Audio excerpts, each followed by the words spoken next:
मेरी अभी अभी शादी हुई थी। मेरी पत्नी दुल्हन बनी सुहाग की सेज पर मेरा इंतजार कर रही थी। मैं जैसे ही कमरे में जाने लगा तो मेरे दोस्त ने मुझे रोक लिया और कहने लगे, आज की रात अपनी पत्नी को काबू में रखना, नहीं तो वो पूरी जिंदगी तुझे दबा कर रखेंगी। मेरा दोस्त हर्ष मजाकिया अंदाज में मुझसे यह बातें कर रहा था। तभी दूसरा दोस्त बोला, अरे इसमें इतनी हिम्मत कहाँ की है, ये सब कुछ कर पाए, यह तो जिंदगी भर उसका गुलाम बनकर रहेगा। सारे दोस्त मेरा मजाक बनाने में लगे हुए थे और मैं हंस हंस कर उनकी बातें टाल रहा था। मैंने जैसे तैसे करके अपने दोस्त से पीछा छुड़वाया और बहुत ही बेताबी के साथ अंदर कमरे में दाखिल हुआ।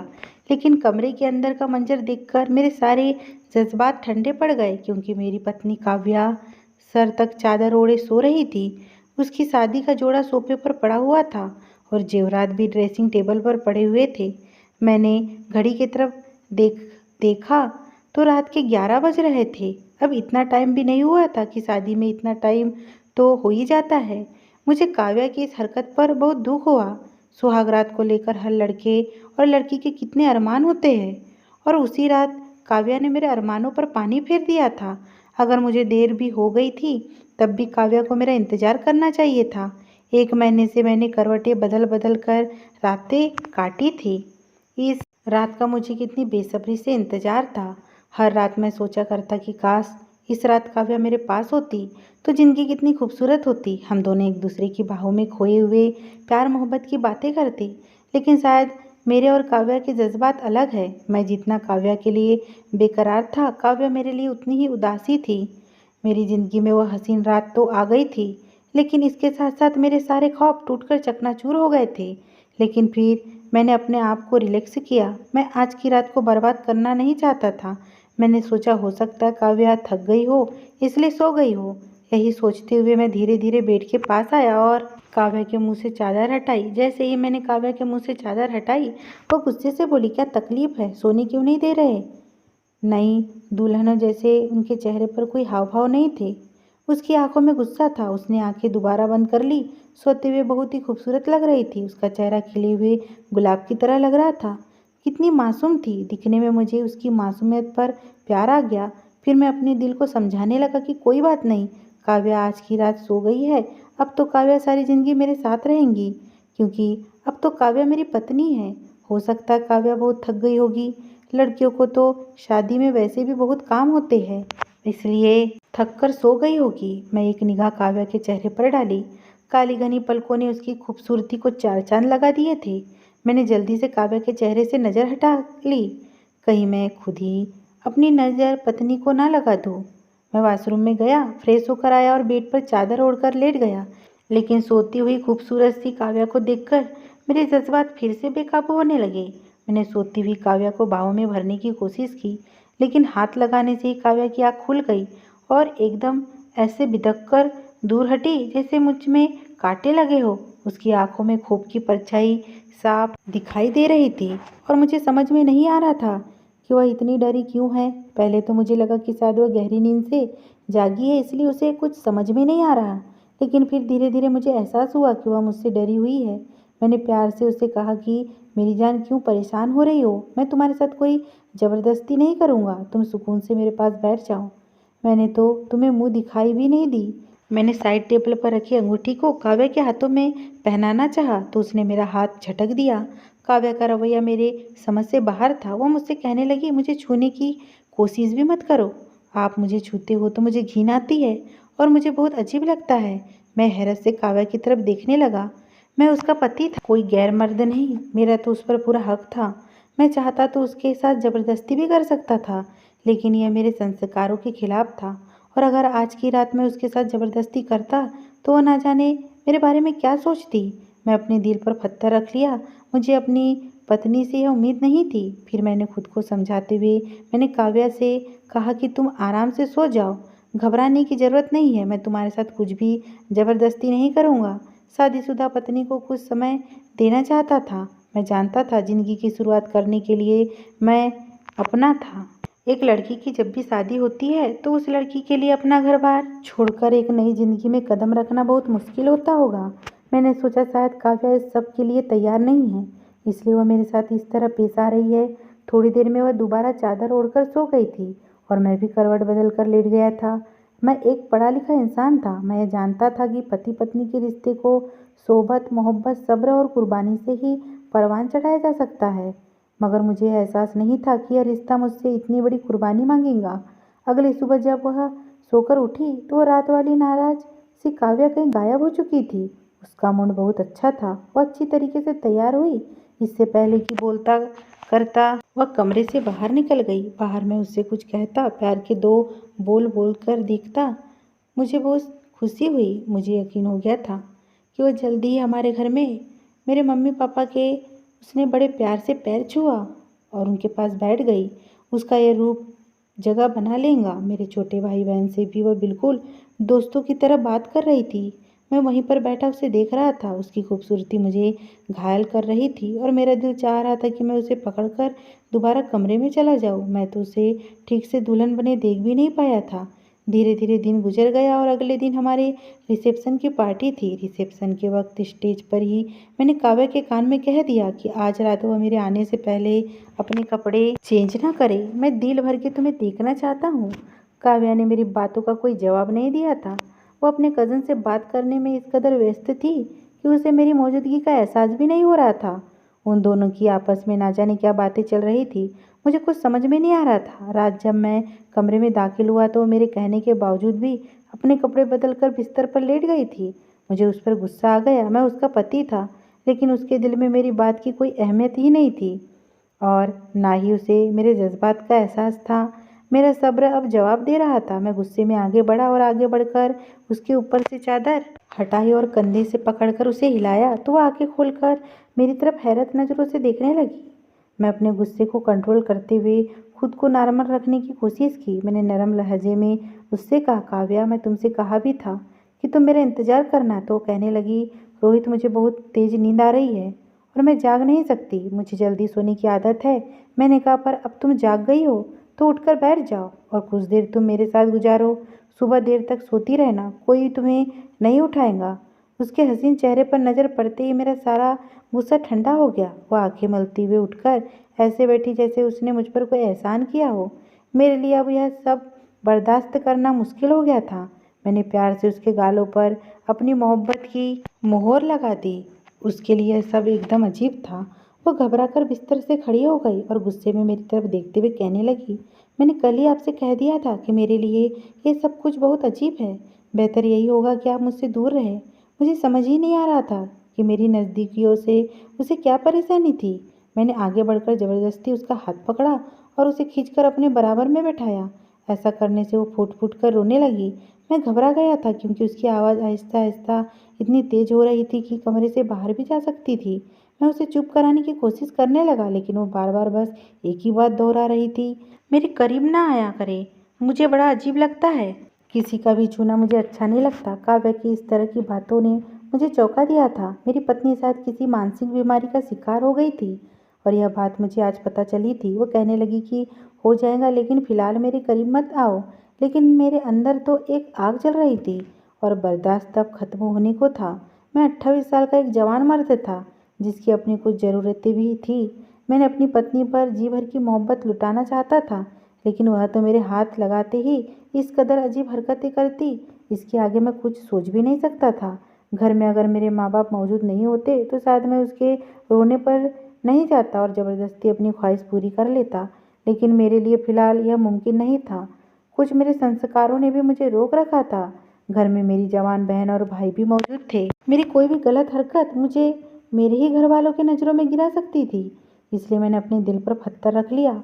वह तो दोबारा सुकून की नींद सो चुकी थी, लेकिन मेरी नींद उड़ गई थी, क्योंकि यह एक दो रातों की बात नहीं थी और यह परेशानी ऐसी थी कि मैं यह बात किसी को बता भी नहीं सकता था और ऐसे हर रात गुजारना मेरे लिए मुश्किल था।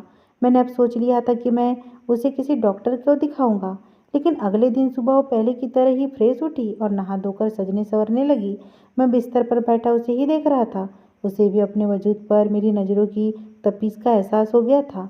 उसने तुरंत अपने सूट का दुपट्टा उठाया और अपने पूरे शरीर पर फैलाकर ओढ़ लिया, जैसे मैं कोई गैर हूँ। उसकी यह हरकत मेरे बर्दाश्त के बाहर थी, लेकिन मैं खामोश हो गया। वो पूरी तरह सज संवर कर कमरे से बाहर निकल गई थी और मैं अपना दिल महसूस कर गया था। मुझे तो अपनी किस्मत पर ही गुस्सा आ रहा था। काव्या वह लड़की थी जिससे शादी करने के लिए बड़ी मुश्किल से मैंने अपने माँ बाप को मनाया था। काव्या मेरे पापा के दोस्त की बेटी थी। मैं पहले उसके घर जाया करता था और एक ही नज़र में मुझे उससे प्यार हो गया था, पर शायद मेरा प्यार एक तरफा था। जब मेरे घर में मेरी शादी की बात चलने लगी तो काव्या का खूबसूरत चेहरा मेरी आंखों के सामने नजर आने लगा और मैंने अपनी माँ से साफ साफ कह दिया कि मैं जब भी शादी करूँगा तो काव्या से ही करूँगा। मेरे माँ बाप मेरे इस फैसले से सहमत थे और अगले ही दिन मेरे पापा ने मेरे रिश्ते की बात अपने दोस्तों से चलाई। काव्या के पापा ने भी तुरंत हाँ कर दी और कुछ दिन बाद ही हमारी शादी की तारीख तय हो गई। एक महीने मैंने दिन रात काव्या की सोच में गुजारा था और आज वही काव्या मुझे ऐसे तड़पा रही है और मैं यह परेशानी किसी से बता भी नहीं सकता था। मैं कमरे से बाहर निकला तो देखा वहाँ घर वालों के साथ नाश्ता करने में मग्न थी। मेरे पापा मुझे देखकर कहने लगे, बहू तो सुबह सुबह ही उठकर कमरे से निकल आती है, लेकिन तुम्हारी नींद है कि पूरी नहीं होती। अब मैं पापा को क्या बताता कि मैं तो पूरी रात का जागा हुआ हूँ और काव्या तो पूरी रात घोड़े बेचकर सोती है। मुझे देखते ही मेरी माँ ने मुझसे कहा कि काव्या को एक दो दिनों के लिए उसके मायके छोड़ दो। इसके घर वालों का फोन आया था। वह लोग कह रहे थे कि इसकी बुआ विदेश में रहती है और काव्या से मिलकर जाना चाहती है। मैंने कहा तो यहीं से मिलकर चली जाए। जिसके बाद माँ ने मुझे एक लंबा चौड़ा लेक्चर दे दिया। माँ की बातें सुनकर मैं खामोश हो गया और जब कमरे में आया तो देखा काव्या खुशी खुशी अपना सामान पैक कर रही थी। मायके जाने की खुशी उसके चेहरे पर साफ झलक रही थी। वह आज बहुत खुश है। मैंने काव्या के कान में धीरे से कहा कि यह 2 दिन में तुम्हारे बगैर कैसे गुजारूंगा। तुम आज ही अपनी बुआ से मिलकर वापस आ जाना। वह घबराकर 2 कदम पीछे हट गई। उसका यही रवैया मेरी जान जलाने लगा था। फिर मैंने दिल में एक फैसला किया और मैं उसे मायके ले जाने के बजाय डॉक्टर के पास लेकर गया। पहले तो वह हैरान हुई और जब उसे पता चला कि मैं उसका इलाज करवाना चाहता हूँ तो उसने साफ इनकार कर दिया। वो कहने लगी कि कुछ वक्त में वह खुद ही ठीक हो जाएंगी, उसे इलाज की ज़रूरत नहीं है। मेरे लाख समझाने पर भी वह डॉक्टर के पास जाने से राज़ी नहीं हुई। मैंने उसे उसके मायके छोड़ दिया और अगले दिन जब मैं उसे लेने गया तो अपनी मौसी के बेटे के साथ ड्राइंग रूम में बैठी ना जाने क्या बातें कर रही थी।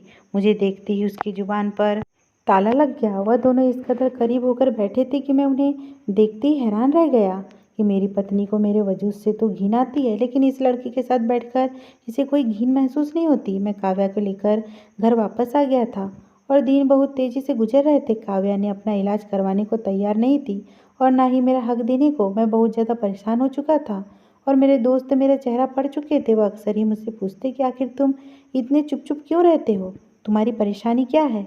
हाँ, मैं उन्हें क्या बताता। मेरा दिल पूरी तरह टूट चुका था। हर रात मैं बिस्तर पर पड़ा करवट बदलता और काव्या को सोता हुआ देखता। कभी कभी मेरे अंदर की बेचैनी मुझे किसी गुस्ताखी पर मजबूर कर देती और काव्या जोरों से रोने लग जाती। सबसे अच्छी बात यह थी कि उसका रवैया मेरे घर वालों के साथ बहुत ही अच्छा था। मेरी माँ तो उसकी तारीफें करते नहीं थकती थी। मेरी बहन और भाई भी हर वक्त भाभी के गुण गाते। कभी कभी उसकी मौसी का बेटा मेरे घर आ जाया करता था तो वह दोनों ड्राइंग रूम में बैठकर घंटों बातें करते और कभी कभी रात में जब उसका फ़ोन आता तो बात करने के लिए कमरे से बाहर निकल जाती। मेरे पूछने पर कहती कि कमरे में नेटवर्क नहीं आता, इसलिए बात करने के लिए मुझे छत पर जाना पड़ता है। रवि काव्या के चचेरे मौसी का बेटा था। रिश्ते में वह उसका मौसेरा भाई लगता था, पर उन दोनों की नज़दीकियाँ कभी कभी मुझे उनके रिश्ते पर शक करने को मजबूर कर देती।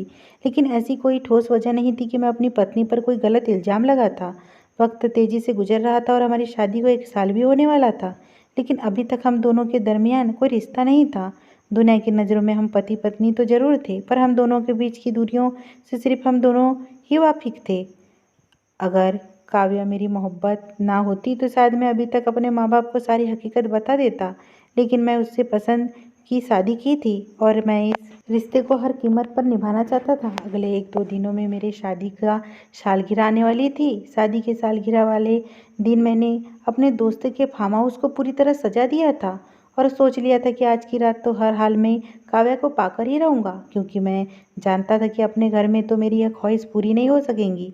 इसलिए मैंने अपने माँ बाप को पहले ही बता दिया था कि मैं काव्या को सरप्राइज़ देना चाहता हूँ और आज की रात हम अपने दोस्त के फार्म हाउस पर गुजारेंगे। उसे लेकर मैं फार्म हाउस पर निकल गया तो शहर के बाहर था। मैंने काव्या को नहीं बताया था कि रात हम फार्म हाउस पर गुजारने वाले हैं, क्योंकि मुझे यकीन था कि वह कोई ना कोई बहाना बनाकर टाल देंगी। 1 साल तक काव्या ने मुझे जितना तड़पाया था, मैं उस तड़प का उससे बदला लेना चाहता था और मैंने सोच लिया था कि सारी रात मैं उसे अपनी मोहब्बत से इस तरह जकड़ कर रखूँगा कि उसे अंदर की सारी झिझक, सारा डर निकल जाएगा। फार्म हाउस पर पहुंचकर काव्या को पता चला कि हम दोनों यहाँ पर अकेले हैं। जब उसे पता चला कि हमारे घर वाले नहीं आएंगे तो ये जानकर वह गुस्से में कहने लगी कि हम शहर से इतने दूर अकेले यहाँ पर क्या करेंगे, अभी और इसी वक्त घर चाहिए, चलिए, मुझे यहाँ नहीं रहना। मैंने उसकी एक न सुनी और उसे बाजुओं से उठाकर सीधा कमरे में जाकर बिस्तर पर लेटा दिया। मेरी आंखों में नशा उतर आया था। काव्या, तुम्हारी मोहब्बत में मैंने 1 साल अपनी जज्बात का कत्ल किया है, लेकिन अब मेरे लिए यह सब बर्दाश्त के बाहर है। तुम मेरी पत्नी हो और हमारे बीच हर रिश्ता बिल्कुल जायज़ है, इसलिए अब मैं और इंतज़ार नहीं कर सकता। यह सब कहने के बाद मैं जैसे ही उसके करीब गया तो मुझे धक्का देकर बेड पर खड़ी हो गई और फूट फूट कर रोने लगी। और रोते ही उसने कहा कि वह किसी और से मोहब्बत करती है। मैंने अपने माँ बाप से छुपके उससे शादी कर ली है। काव्या की बात सुनकर मेरे कदमों तले से ज़मीन निकल गई। ये कैसा सच था जो मुझे शादी के 1 साल बाद पता चला? वो मेरी नहीं बल्कि किसी और की पत्नी है। यह बात मैं किसी तरह भी बर्दाश्त नहीं कर सकता। मैंने काव्या को कंधों से पकड़कर कहा, सारी सच्चाई सच सच बताओ। मेरे पूछने पर जोर डालने पर उसने कहा कि अब तमाशा बहुत हुआ। काव्या ने मुझे जो कुछ भी बताया मेरे होश उड़ गए। काव्या 1 साल से मुझे धोखा दे रही थी। अगर वह शादीशुदा थी तो उसने मुझसे शादी क्यों ही की? काव्या ने जिस लड़के से शादी की थी उसका नाम राजेश था। राजेश काव्या के मौसी के बेटे रवि का दोस्त था। रवि ने ही राजेश और काव्या को मिलवाया था और इन दोनों की मोहब्बत 3 सालों तक परवान चढ़ती रही। काव्या ने अपने और राजेश के रिश्ते के बारे में अपने घर वालों को बताया था, पर उसके घर वाले काव्या की शादी राजेश से करने को राजी नहीं थे, इसलिए उन दोनों ने चुपके से शादी कर ली। पर यह बात इन दोनों ने किसी को नहीं बताई। राजेश काव्या को बस यही तसल्ली देता कि जब उसे कोई अच्छी नौकरी मिल जाएगी तो वो अपने घर वालों को अपनी शादी का सच बताएगा और जब घर वाले मान जाएंगे तो वो काव्या को अपने घर लेकर जाएगा। शादी से पहले काव्या और राजेश ने कोई गलत कदम नहीं उठाए थे। काव्या ने कहा था कि शादी के बाद ही सब कुछ करेंगे, लेकिन शादी के बाद भी काव्या ने राजेश को अपने करीब आने नहीं दिया था। राजेश उसको मनाता लेकिन काव्या मना कर देती। पर 1-2 साल बाद भी राजेश की कोई नौकरी नहीं लगी और इधर काव्या के घर वाले काव्या का रिश्ता ढूंढने लगे थे। और इसी बीच में मेरे पापा ने काव्या के पापा से बात की तो वह तुरंत इस रिश्ते के लिए मान गए थे। काव्या ने डर के मारे अपने घर वालों को अपनी शादी की बात नहीं बताई और ना चाहते हुए भी खामोशी से मुझसे शादी कर ली थी। जब राजेश को काव्या की शादी की बात पता चली तो उसने सख्ती से काव्या से कहा था कि तुम अपने पति को कोई भी बहाना करके अपने करीब मत आने देना। मैं कोशिश कर रहा हूँ अपने घर वालों को मनाने की। अगर वह लोग मान जाएंगे तो मैं तुम्हें ले जाऊँगा। इसलिए यही कारण था कि काव्या मुझसे दूर दूर रहती है और शादी से लेकर आज तक वह इसी इंतज़ार में है कि कब राजेश अपने घर वालों को मनाएगा और अपनी शादी की सच्चाई सबको बताकर उसे अपने साथ ले जाएगा। यह सब कहते हुए काव्या फूट फूट कर रोने लगी। रोते हुए काव्या ने बताया कि मैं कभी कभी राजेश से मिलने जाती हूँ, वह मुझे अपने प्यार की बारिश करना चाहता है, लेकिन मैं उसे मना कर देती हूँ क्योंकि वह धोखा होगा आपके साथ भी और राजेश के साथ भी, क्योंकि एक बार मैं 2 पति नहीं रख सकती। काव्या राजेश की मोहब्बत का दामन था। मैं इस इंतजार में जिंदा थी कि एक न एक दिन वह मुझे लेने जरूर आएगा। लेकिन काव्या की बातें सुनने के बाद मैं बहुत अच्छी तरीके से जान गया था कि राजेश ने काव्या का इस्तेमाल किया है। मैंने प्यार से काव्या को अपने पास बैठाया और उसके आंसू साफ किए। मैंने उसे समझाया कि काव्या, राजेश तुमसे मोहब्बत नहीं करता, वो सिर्फ तुम्हारे जिस्म से मोहब्बत करता है। अगर ऐसा नहीं होता तो राजेश कब का अपने घर वालों को बता चुका होता और सबसे अहम बात, तुम्हारी शादी मुझसे होने ही नहीं देता। सच बताओ काव्या, तुम जितनी बार राजेश से मिली हो तो उसने तुम्हारे साथ जबरदस्ती करने की कोशिश की है या नहीं? मेरी बात सुनकर मुझे देखने लगी और हाँ में सर हिलाते हुए बोली, हाँ, जब भी मैं राजेश से मिली उसने मुझे से शादीशुदा जिंदगी की शुरुआत करने के लिए कहा। कहने लगा हमारी शादी तो हो चुकी है, फिर ये दूरियां क्यों? शादी भी उसने मेरे कहने पर ही की थी, नहीं तो वह शादी से पहले ही मेरे साथ शारीरिक संबंध बनाना चाहता था। जब मैं उसको कहती कि शादी के बाद सब कुछ करेंगे, तभी मेरे कहने पर उसने मुझसे शादी की थी। मैंने काव्या से कहा, काव्या, अब तुम खुद समझदार हो कि राजेश को तुमसे कैसी मोहब्बत है। मेरी बात सुनकर काव्या की आंखों में आंसू आ गए। वो मेरे गले से लगकर रोने लगी और बोली, मुझे माफ़ कर दो रोहित, वह मेरी कच्ची उम्र का प्यार था, एक भूल था जो राजेश के प्रति था। मैंने काव्या को रोने दिया। जब वह थोड़ा शांत हुई तो मैंने काव्या से कहा, अब तुम बताओ, तुम किसके साथ रहना चाहती हो? काव्या बोली, मैं पिछले कुछ महीनों से इसी कश्मकश में हूँ। मुझे आप राजेश से मिलना अच्छा नहीं लगता। मुझे आपके साथ रहना अच्छा लगता है। पता नहीं मुझे आपसे मोहब्बत हो गई है या नहीं, लेकिन आपका साथ मुझे खुशी देता है, सुकून देता है। काव्या से इतना सुनते ही मैंने काव्या के होठों पर अपनी उंगली रख दी। मैंने कहा, बस अब आगे कुछ मत कहो। मैं समझ गया हूँ कि तुम्हें मेरे साथ ही रहना है, क्योंकि भले ही तुम अपने मुंह से ना कहो, लेकिन मुझे पता है तुम्हें मुझसे मोहब्बत हो गई है। इतना सुनते ही काव्या के चेहरे पर शर्म की लाली फैल गई।